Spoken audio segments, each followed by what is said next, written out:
بیان کی، فرمایا ما حاک فی صدرک، یہ جو تیرے گناہ ہیں یہ تیرے سینے میں کھٹکیں گے، یہ تجھے بے چین رکھیں گے، یہ کانٹے کی طرح چبھیں گے۔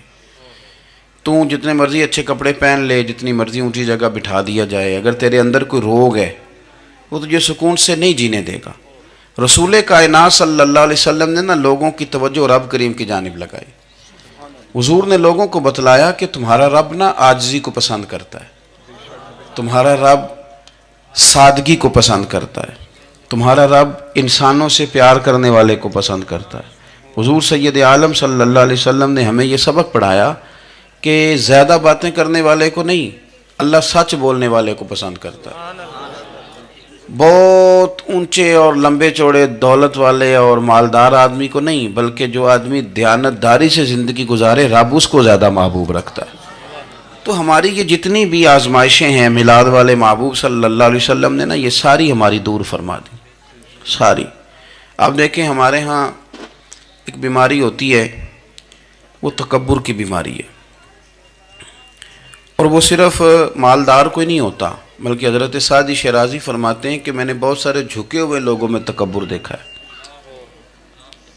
جو بڑا میٹھا بولتے ہیں نا، کئی دفعہ کہتے ہیں جی کیا بات ہے جی، سبحان اللہ ماشاء اللہ، بڑا میٹھا بولتے ہیں، تو یہ نہیں میٹھا نہیں بول رہے ہوتے، یہ آپ کو شیشے میں اتار رہے ہوتے ہیں۔ آپ نے کسی کی تعریف کرنی ہے تو پشت کے پیچھے کریں، وہ اصل تعریف ہے۔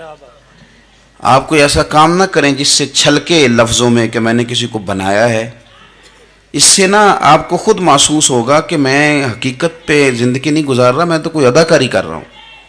اور جو لوگ کہتے کچھ اور ہیں کرتے کچھ اور ہیں تو وہ خود بڑے پریشان رہتے ہیں، وہ جانتے ہیں کہ یار یہ میں کہاں الجھ گیا ہوں۔ تو بھائی یہ جو بہت زیادہ ہمارے دلوں کے اندر چیز ہے، اور یہ ہر مقام پر بہت سارے لوگوں کو یہ چیز حاصل ہے، میں دیکھتا ہوں کہ درجہ بدرجہ ان چیزوں کا شمار ہے۔ کچھ کا خیال ہے کہ میری ڈگری زیادہ ہے، اور کچھ کا خیال ہے کہ مجھے عقل زیادہ ہے، کچھ کا خیال ہے کہ میری شہرت زیادہ ہے، تو کچھ کا خیال ہے کہ میری دولت زیادہ ہے۔ آہستہ آہستہ وہ الجھاؤ پیدا ہوتا ہے، کسی کا کچھ نہیں جاتا، وہ خود آدمی بے چین رہتا ہے۔ ہاں دیکھیں نا، یہ میری طرح کو بندہ آ جائے نا محفل میں، جس کو عادت ہے اسٹیج پہ بیٹھنے کی، اچھے لوگوں کی، بزرگوں کی، سادات کی بات نہیں کرتا، تو اس کو کبھی بیچارے کو پیچھے بیٹھنا پڑ جائے نا، تو وہ گردن اونچی کر کر کے نقیب محفل کو دکھاتا ہے کہ میں آ گیا، کسی طریقے مینوں بھی ساتھ لے کے، بے چین رہتا ہے۔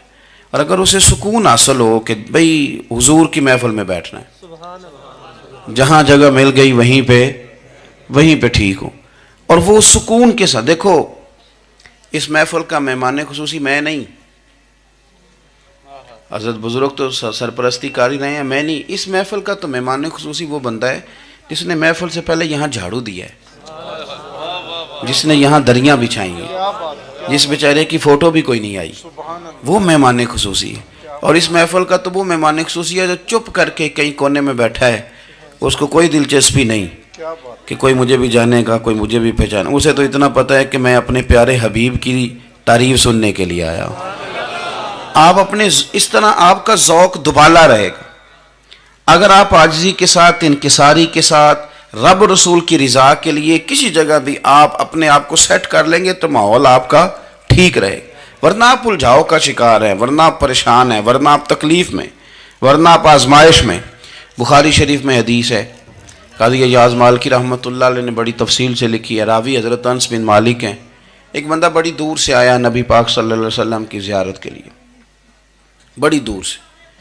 عرب کے جو سردار ہوتے تھے ان کے بڑے ناز نخرے ہوتے تھے، وہ خیر آج بھی ہیں، پروٹوکول کا ماحول آج بھی، یعنی وزیر صاحب کے آگے دو چار گاڑیاں نہ ہوں تو ان کو مزہ ہی نہیں آتا، پولیس والے آگے پیچھے بھاگیں تو، حالانکہ ان کو نہیں پتا کہ جو پولیس والے آگے پیچھے بھاگ رہے ہیں نا، یہ حکومت بدلی تو گرفتار کرنے بھی انہوں نے آنا ہے، لیکن وہ بڑا مزہ آتا ہے جب لوگ گاڑی کے پیچھے بھاگتے ہیں۔ کیا بات ہے جناب، بڑی بات۔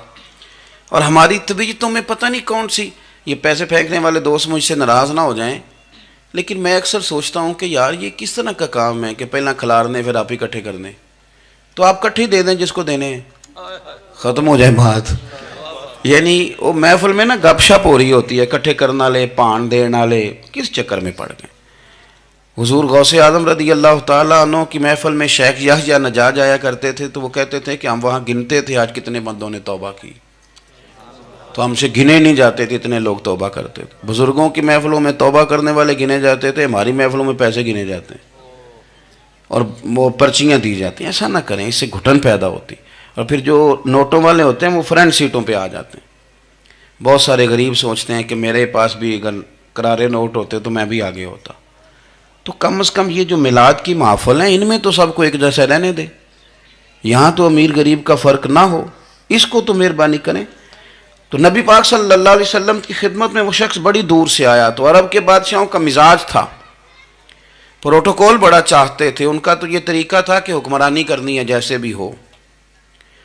اگر کسی غلام نے دھوپ میں بندھا رہ گیا، اونٹ اور چھاؤں میں نہیں باندھا تو درے مارتے تھے، اور اگر اس نے کھول کے باندھ دیا تو پھر بھی مارتے تھے، کہتے تھے اتنا سیانا ہو گیا تو انہیں پوچھا ہی نہیں، خود بخود ہی باندھ دیا۔ وہ شخص حضور کی بارگاہ میں آیا، اور بہت سارے لوگوں کے پاس کیونکہ وہ جاتا تھا اپنے سربراہ کا پیغام لے کے، تو وہ کانپ رہا ہے جب حضور کی بارگاہ میں گیا، ڈر رہا ہے۔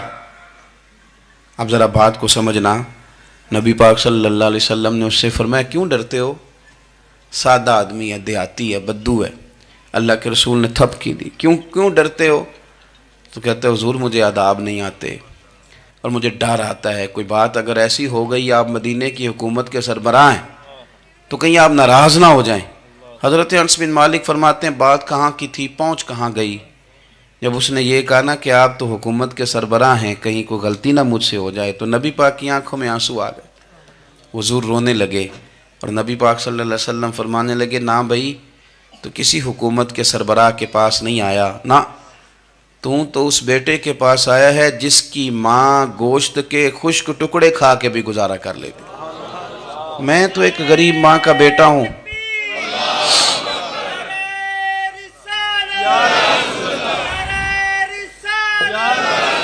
بھائی اگر آپ کا یہ ذوق بن جائے، دیکھو نا آج تو لوگ بھول جاتے ہیں نا، کپڑے بدل لیتے ہیں تو وہ سمجھتے ہیں کہ شاید سارا کچھ ہی بدل گیا، یعنی گاؤں سے آ کر پڑھنے والے بھول ہی گئے ہیں کہ کس کی ماں نے کتنا زیور بیچا تھا۔ لوگ بھول جاتے ہیں چیزوں کو، اپنے ماضی کو یاد رکھیں، آپ لوگوں کے ساتھ پیار کریں، آپ لوگوں کو موقع دیں، آپ تھوڑی سی اور کوشش کریں اس شخص تک جانے کی جو آپ کو مایوس نظر آ رہا ہے، پریشان نظر آ رہا ہے۔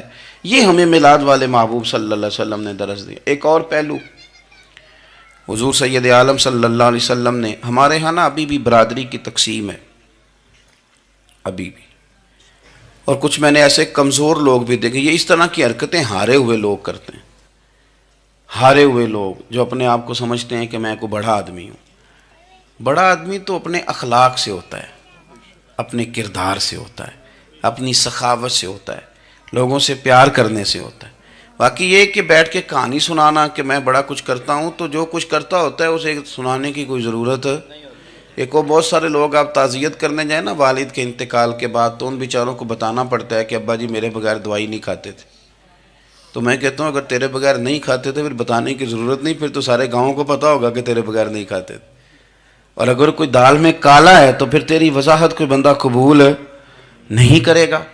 تو آپ کو بتانا کیوں پڑ رہا ہے، اور آپ بار بار اس بات کا ذکر کیوں کر رہے ہیں کہ ہم بہت بڑے قبیلے کے ہیں؟ صاحب اگر آپ بڑے قبیلے کے ہیں تو پتہ ہوگا سارے علاقے کو آپ کتنا لوگوں کا خیال کرتے ہیں، آپ کس قدر محبت کرتے ہیں، آپ کا انداز کریمانہ کس طرح کا، پھر آپ کو بتانے کی کوئی ضرورت نہیں ہوتی، پھر خود بخود خبر ہوتی ہے۔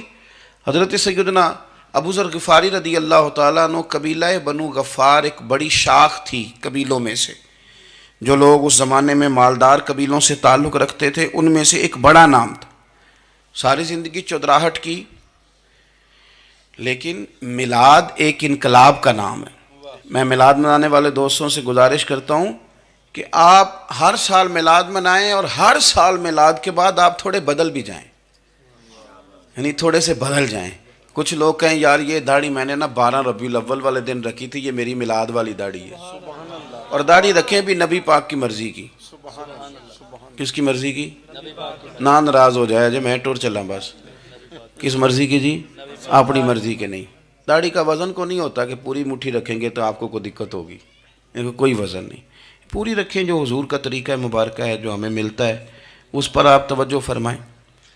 تو میں جو بات عرض کرنے جا رہا ہوں وہ میلاد انقلاب ہے، حضور سید عالم صلی اللہ علیہ وسلم کی بارگاہ میں آنے سے پہلے لوگ کچھ اور ہوتے تھے، اور یہاں سے ہو کے جاتے تھے تو پھر ان میں تبدیلی آتی تھی۔